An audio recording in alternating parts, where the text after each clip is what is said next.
Do not depend. And there we go, light theme.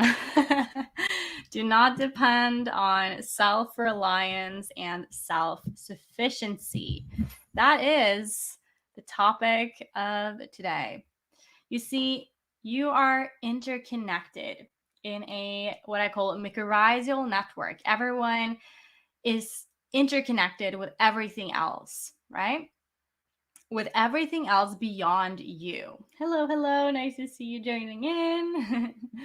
And yeah, no one will ever truly be self reliant and self sufficient. And we're going to explore why that is. Okay.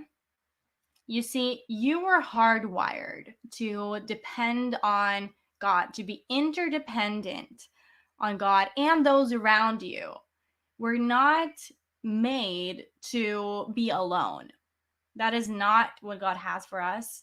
And that is definitely a road to unfulfillment and destruction and dysfunctional relationships with ourselves and others if we come from that belief that we should be self reliant and we should be self sufficient.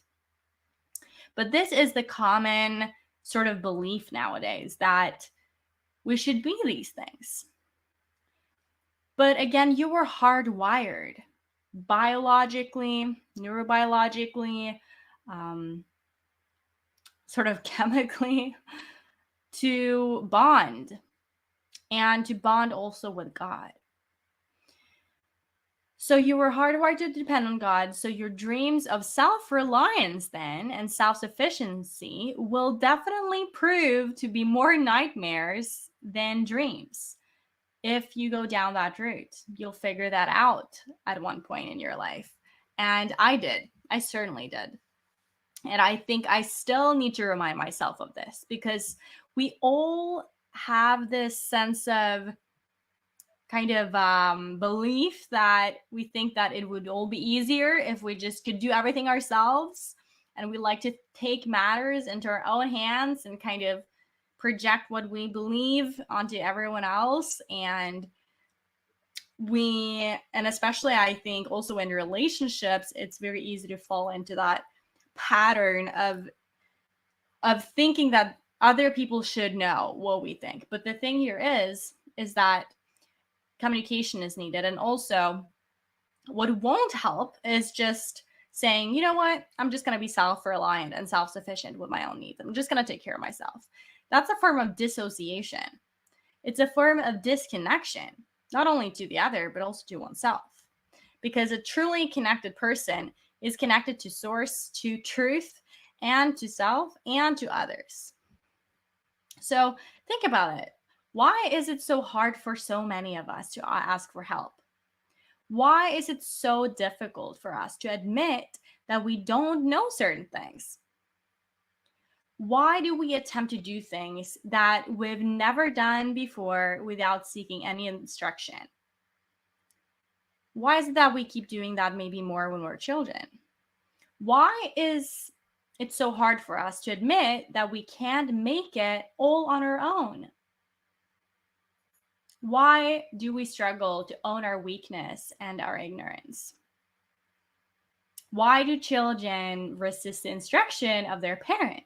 And why do workers hate to be told what to do by their bosses? Why do we not like to ask for directions?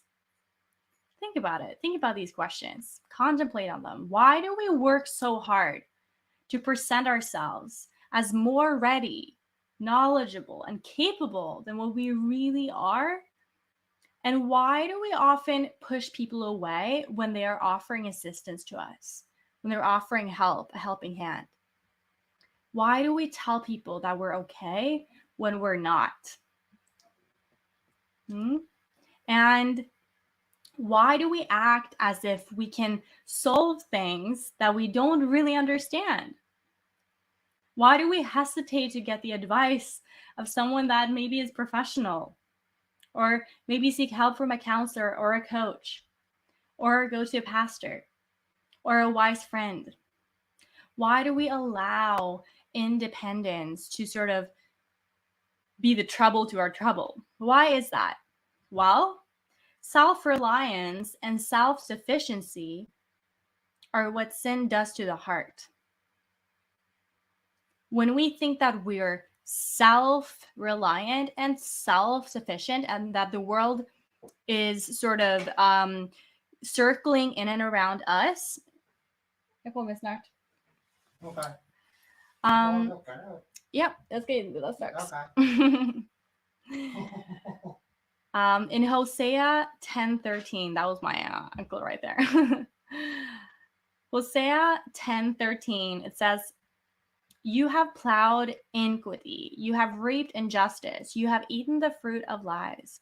Because you have reaped injustice, you have eaten the fruit of lies. Because you have trusted in your own way and in the multitude of your warriors."